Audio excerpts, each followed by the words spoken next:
Welcome to SciTech Culture with Steve Kern and Ben Warner, where we examine science, technology, and culture in the 21st century.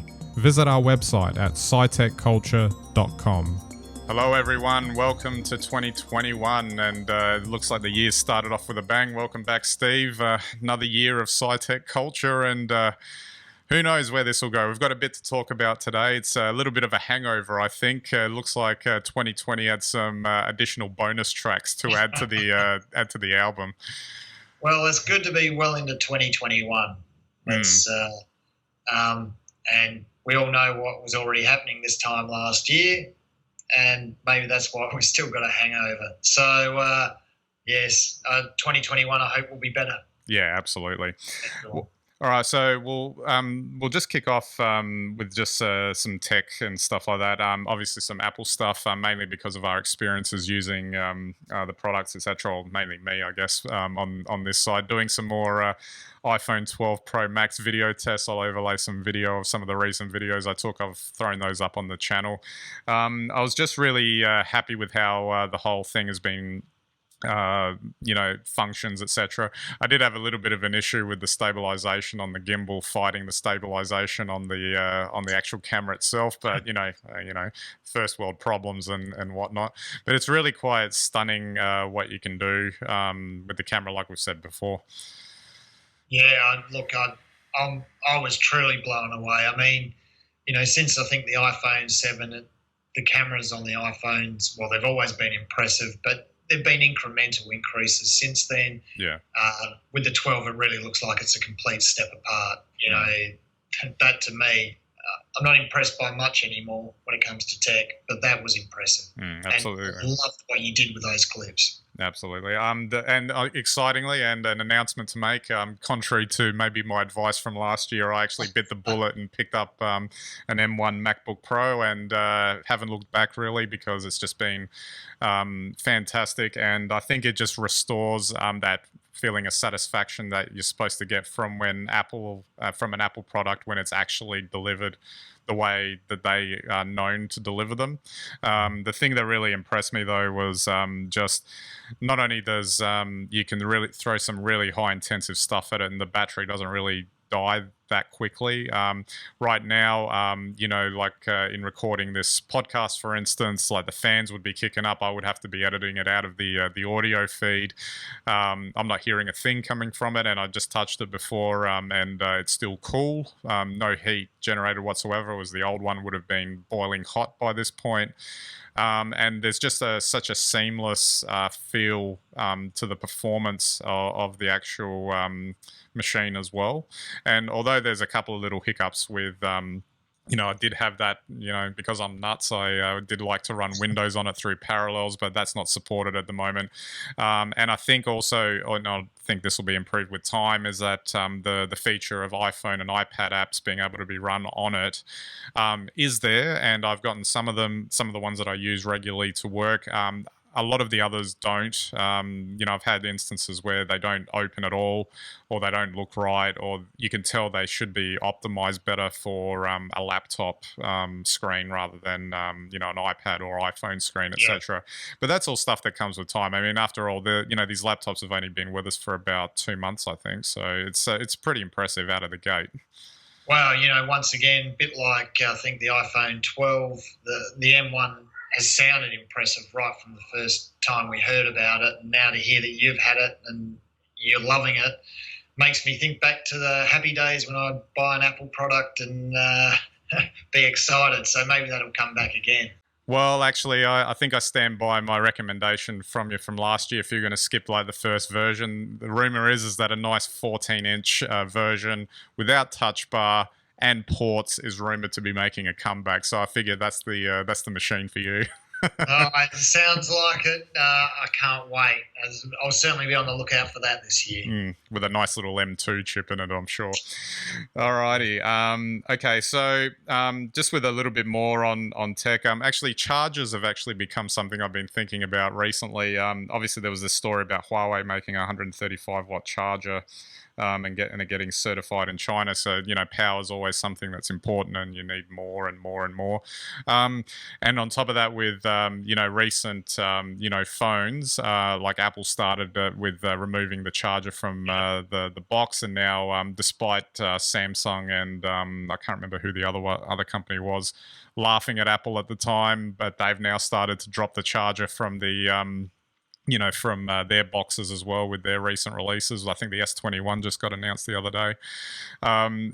It's interesting that they're putting all of that back onto the user to figure out. And I don't know if you've gone on Amazon at any point recently, but there's 10 billion options available, and you actually have to pick ones that can obviously do the best job for your device. And there are ones there that, can adapt to devices. So I picked up one the other day that can charge 6 devices at once, kind of thing, only for $40. And,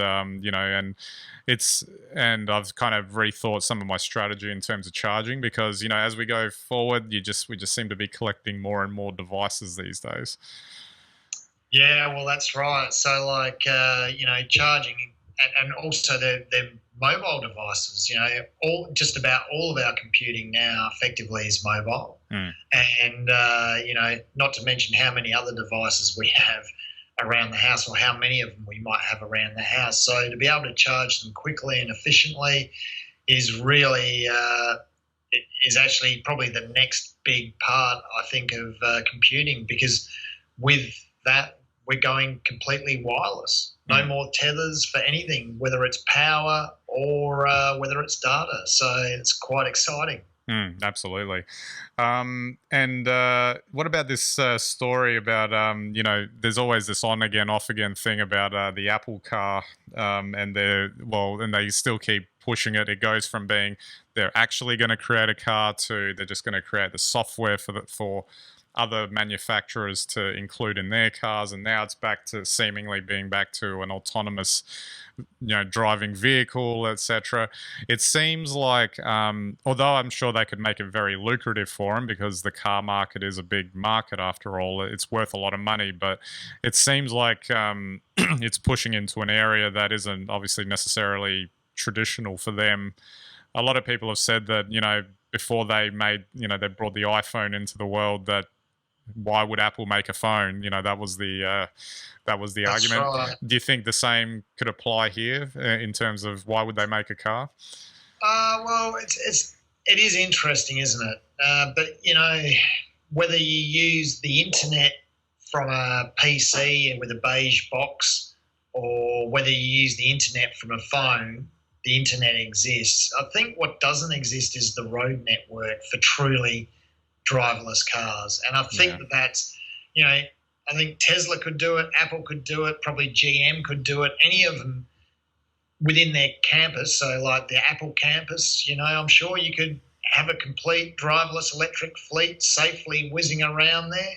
But as soon as you go outside of the company like grounds, you're dealing with human drivers in vehicles that might have been made 35 years ago. So, and roadways that, well, they were fine yesterday, but they've not been maintained, or there's a burst water main or something like that. I mean, that's not to say your driverless car won't stop or be safe when it comes across those areas, but it just means that they're not going to be able to drive seamlessly, because a driverless car experience, by definition, is a seamless environment. It means every road is marked the same way. All the conditions are ultimately equal. So I don't have any doubt that Apple could have a driverless car within 3 or 4 years. Whether or not you'll really be able to use that driverless feature on the road is a whole other question and debate. Well, they've got all those showrooms available at their retail stores to put them in, don't they? And yeah, you're right. And if they've got one other thing, is that it's brand name recognition. Like, everyone knows who Apple is, so if they come out with a car, they're gonna, I guess, have an understanding of what to expect potentially from it should they release one. I guess I just wonder what sort of box it'll come in. Think of the packaging. Oh dear, oh dear. All right, so just one other Apple story that I didn't throw in the notes, but I did want to touch on was You can never have enough Apple stories. just those ridiculous headphones that they released, the $900 AirPods Max, and okay, I'm not saying that they wouldn't be good. It's just that from what I've seen in terms of like the fact that they don't have a power button, that they've got a ridiculous case, the fact that they're probably $500 more than the equivalent of the competition.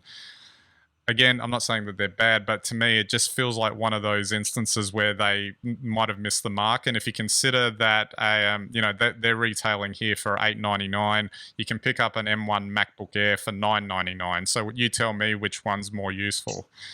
Gee, yeah, that's a good point. But I think we have to remember that there are parts of Apple that probably are dominated by their sales teams, even though Steve Jobs wouldn't be too happy about that. And isn't it great that you can make a $10 pair of earbuds and sell them for $900? I think that's the story here. And the other, that's not to say they're not. That's not to say they don't sound like $900 worth of quality when you got them in. But I'm just saying that I think part of these motivations sometimes are the margins. Well, the only two things I'll say on that is I actually did pick up a pair of Sony XM4s, which are considered sort of the same type of headphone, although obviously they're not quite as good because the build quality isn't the same, etc. And they're $500 cheaper. And you're basically getting 95% of what you would get out of the AirPods Max experience. And on top of that, you've got a power button that actually switches them off. Built in. So it's like, well, I guess maybe it's a question of, weighing up what works for you. Because I'm sure that the one thing that they do have is the functionality within the ecosystem and talking to devices and stuff, which can't be matched by anybody else. But one other thing I did want to say is that, you can't even plug, you can wire them, but, with an audio jack, but you actually have to buy the $50 one that Apple sells, the specific one that Apple sells, in order to get the actual functionality out of the headphones. The others don't even work. I love it. Apple's king of the dongles, huh? Oh, absolutely. All right, let's get back to some... It's only a $50 dongle from Apple. That's right. That's what they've turned themselves into, haven't they? All right, let's get on to some cultural world news now. Obviously, we have to check back in with the coronavirus and the pandemic, etc. Had a bit of fun over the last month or so with the outbreak in Sydney, and obviously some further concerns in Victoria and Queensland. They seem to be jumped a lot more on top of it, a lot more quicker this time. And I think it just sort of highlighted that this, could flare up at any time, and everyone has to remain vigilant. And I think it also might be a reminder that although 2021 would hopefully be a smoother year in terms of all of this, it may potentially not be, and that we may be dealing with this for quite some time yet, and people need to be prepared for that. Yeah, I think that's spot on, Ben. I mean, vaccinations or not, until the whole world has corona under control, I can't see things being any smoother. I mean, the vaccine gives us the comfort, I guess, that, we'll be protected from, serious effects of corona. Yeah. But it doesn't mean that the disease itself is going away. And I think that's what we have to live with. And there's still so much we don't know. We don't know how long the vaccines will be effective for. And we also don't know if, with the mutations we've seen of corona, whether it'll end up like the flu and just be an almost annual event. Let's hope not. But look, the good news is vaccines are here. They're going to go a long way in taking us back to whatever the new normal is. But the process of getting there, unfortunately, there's no shortcuts. Even in Australia, which is relatively small, 25 million doses delivered twice. That's a huge effort. So we'll just have to hope that it rolls out as effectively and efficiently as possible. Absolutely. All around the world too, I might add, because there's no point in us just having the vaccine and and it being rife everywhere else. Unless we're walled off from the rest of the world. I'm fully anticipating that things like international travel will be off the cards for another year, given how things are going at the moment. Well, I remember remarking last year when I heard that small story about there'll be no international travel till 2023, and then noticed how quickly all the officials just shut up around that because they didn't want to panic anyone. But I think it might be right. I can't imagine any sort of normalised international travel. Even if things went really well with the vaccine, gee, what would you think? Middle of next year at best for it to start resuming? Yep. And, you would think that it's not going to be a cheap exercise for the customer to begin with until the market gets turning again.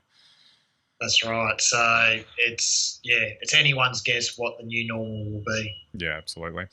And I guess the final 2020 hangover story that we wanted to touch on today was, President Donald Trump. He just doesn't want to let it go. We thought, it would be the end of it after the end of the election. Yeah, he would, do his tantrums and, say that the election was stolen, etc. But he's managed to escalate this pretty effectively, I would say, given how things are gone. And obviously there's a lot of, responsibility on the behalf of the rioters that assaulted the Capitol building, etc. in recent days. But I just feel like it took on a very disturbing tone, finally, I guess.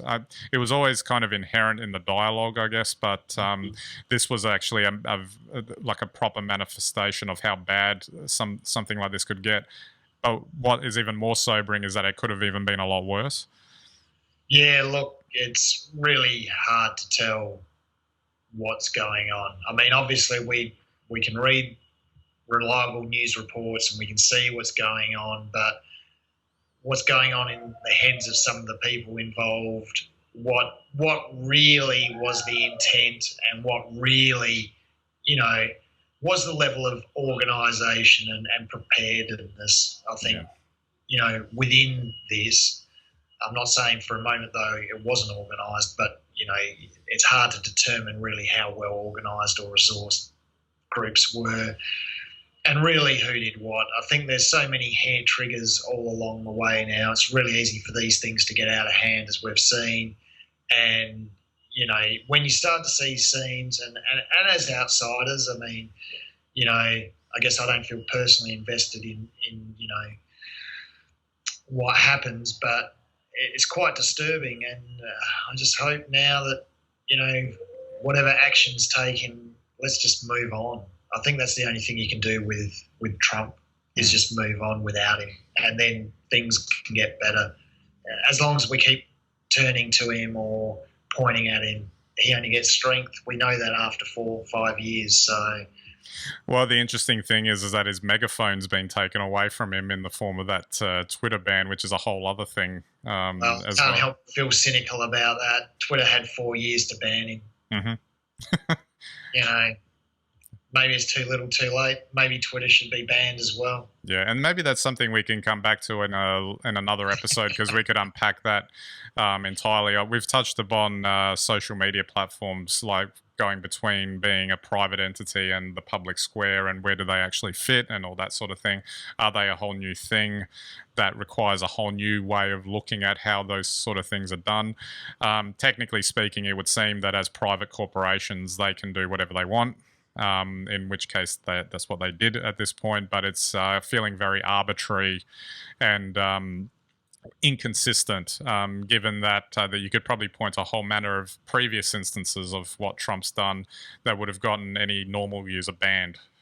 Well, yeah, what I don't really understand, and we've spoken at length about this probably over the last 10 years anyway, ever since, the whole, are social media's publishing platforms, or, are they, something else, free speech havens or something.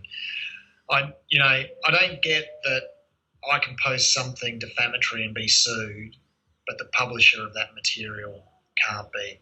And I'm very confused as to why governments think they need to regulate Facebook or Twitter, when the simple thing is they just need to legislate and legislate that they're publishers. Then they don't need to regulate anything, because then everything that goes on that site those publishers are responsible for, which is true for every other form of media. So, we all know that you can rip off copyright on these social media platforms pretty much. You can make money from it in different sorts of ways, not in blatant ways like you might have in other formats, but you can rip off ideas, etc., etc., etc. I just don't understand, and that's only possible because they're not considered publishers. Yeah. If you made them publishers, then they'd be responsible instantly, and things would change, and they could only change for the better. You can't regulate them because it's a minefield, as we know. Absolutely. I think we might return to that at some point in the Sure, next little while. Well, okay, so we've kicked off 2021, Steve. We'll leave it there. Right. And another year of fun and frivolity, I'm sure, that we'll be covering. We'll be looking forward to it. It should be an interesting year. It will be.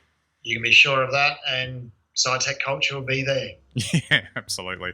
All right, so don't forget our website, scitechculture.com. You can get all of our links and content there. You can subscribe to our YouTube and Vimeo channels, our RSS feeds, and watch us on any and all of your devices. And we greatly appreciate your visits to our website. All right, so that's it for this episode. We'll catch you next time.